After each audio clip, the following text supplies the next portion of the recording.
Let us understand the structure of DNA. DNA stands for deoxyribonucleic acid, one of the nucleic acid which is seen in the cells. The deoxyribonucleotides and their ability to form polynucleotide chains was discovered by Levine in the year 1931. He postulated tetranucleotide sequences, that is, the DNA has adenine, guanine, cytosine, and thymine on their strands. Chemical analysis of the DNA in the year 1940, as studied by Chargaff, revealed that the proportion of cytosine and thymine is equal to the proportion of adenine and guanine. He also found equivalence between the base carrying amino acid groups 2 at the sixth and the fourth position of adenine and cytosine to the keto groups present on thymine and guanine. The quantity of adenine is equal to thymine and guanine is equal to cytosine. At least in eukaryotic organism, we find this equivalent proportion. This is called Chargaff's molar equivalence. X-ray crystallography studies by Wilkins, Franklin, and others showed that the purified DNA molecule is a multi-stranded fiber. Using all this information, Watson and Crick proposed a double helix model in the year 1953. The main features of the DNA are, as proposed by Watson and Crick, are. Let us take a new screen and try to understand the structure. I'll write and we'll see the structure. The structure of DNA as proposed by Watson and Crick. DNA is a double-stranded, spirally coiled structure. The coiling is in a clockwise manner. It is a double-stranded structure.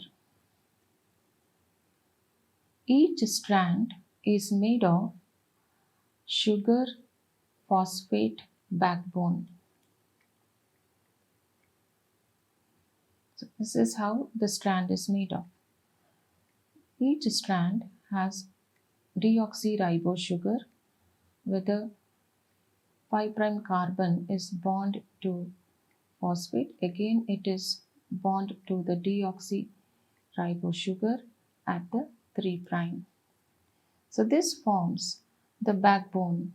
So this strand runs in 5', 3' direction, and the other strand runs in the opposite direction. That is, it runs in the 3', 5' direction. 5', 3' direction. So both the strands, though they are parallel, they are in opposite direction. That is, they are anti-parallel strands. Anti-parallel strands. Both the strands are joined together by horizontal steps.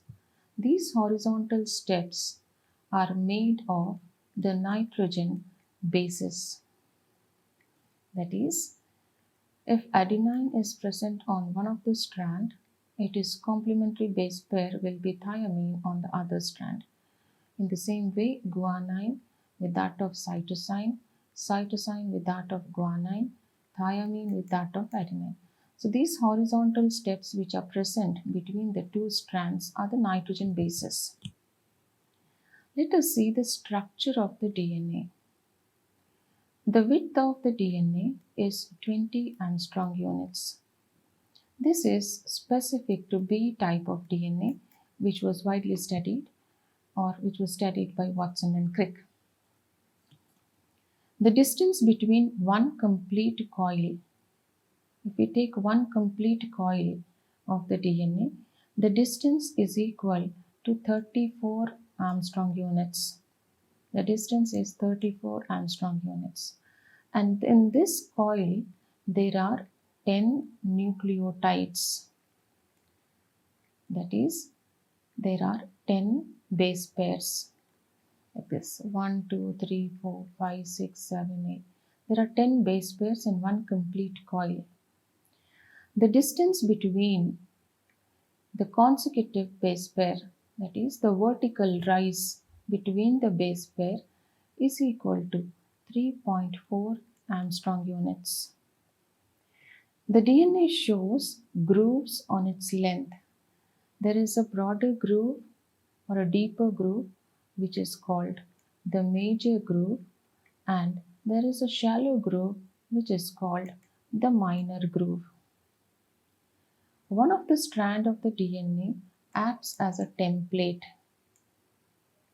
That is, during the process of transcription, the DNA unwinds and one of the strands which carries the genetic information acts as a template and transcribes information onto the mRNA strand, which then later comes into the cytoplasm for the process of protein synthesis. Now let us go back to the slides. The same thing is written here. DNA, a double helical structure with 2 strands. It is spirally twisted in a clockwise manner. The deoxyribose sugar alternate with phosphate. The bonds are connected by horizontal steps of nitrogen bases.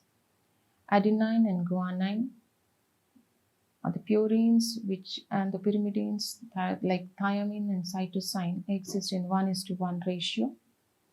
Adenine binds with thiamine by a double bond and guanine binds with cytosine with a triple bond, and these bonds form complementary base pairing. That is, the hydrogen bonds between adenine, thiamine, guanine and cytosine are called the complementary base pairing. The width is 20 Armstrong units. The length of each coil is 34 Armstrong units. The number of turns per one complete coil is the number of nucleotides for one complete coil is 10. That is, each coil has 10 base pairs, and the distance between the consecutive base pairs is 3.4 Armstrong units. Both the strands are identical, complementary, and anti-parallel. They have a major and a minor groove. The genetic information is present on one of the template strands. This structure is bDNA, which has a right-handed helical coiling. Other than this, there are many other types of DNA which can be labeled as A, C, D, E, and Z type of DNA, of which A and Z are considered to be important. A is similar to B type of DNA, which has a right-handed helix, but instead of 10 base pairs, it has 11 base pairs per one coil. The Z DNA is a left-handed helical structure and has 12 base pairs per one coil, and it has zigzag pattern of arrangement. That is, the sugar phosphate backbone is zigzag in its arrangement. In most of the organisms, DNA is double-stranded, but in some viruses, we find single-stranded DNA. This is the structure of the DNA. We find the two helically coiled structures. These are the horizontal steps which have nitrogen bases. There is a major groove, the minor groove. The distance of one coiling, the length of one coil is 34 Armstrong units. The vertical height is 3.4 Armstrong units. And the width or the diameter of the helix is 20 Armstrong units. And if we draw the structure like this is a ribose sugar, deoxyribose sugar. One of it is in the 3', 5' direction. The other one is in the 3', 5' direction in the opposite direction. Now there is a comparative chart of the different types of DNA where we have mentioned A, B, C and Z DNA. The coiling in all these types of DNA, the first 3 types of coiling is right-handed coiling, whereas in the Z DNA we have a left-handed coiling. The pitch of the DNA, the A DNA, that is one complete coil, the length of one complete coil is 28 Armstrong units. In B DNA it is 34 Armstrong. 3-DNA it is 31, and in Z-DNA it is 45. The number of bases per turn is, that is the number of nucleotides per turn is 11 for A, 10 for B-DNA, 9.3 for C-DNA, and 12 for Z-DNA. The diameter of A DNA is 23 Armstrong units, for B DNA it is 20 Armstrong units, for C DNA it is 19 Armstrong units, and for Z DNA it is 18 Armstrong units. The vertical rise, that is the distance between the two consecutive base pairs, the distance between the consecutive base pairs in A DNA is 2.5, in B it is 3.4, in C it is 3.3, and in Z it is 5.7 Armstrong units. There are other forms of DNA like the D and the E form of DNA, which are very rare, and they have only 8 and 7.5 base pairs per turn, and these DNA molecules are those which lack guanine. This is the structure of the different types of DNA. All right-handed helix, and then this is a left-handed helix. The zigzag pattern can be seen here on this DNA. Now let us see the structure of DNA, one of the strands of DNA. Here this is the sugar, deoxyribose sugar, and this is bond with the phosphate. This sugar is bound with another phosphate. Like this, it forms a sugar phosphate backbone of the DNA. This bond which exists between the sugar and the phosphate group is called phosphodiester linkage or phosphodiester bond.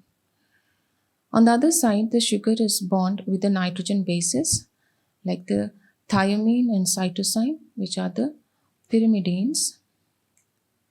They bond to the sugar, and these two, adenine and guanine, which are the purines, are also bound to the sugar.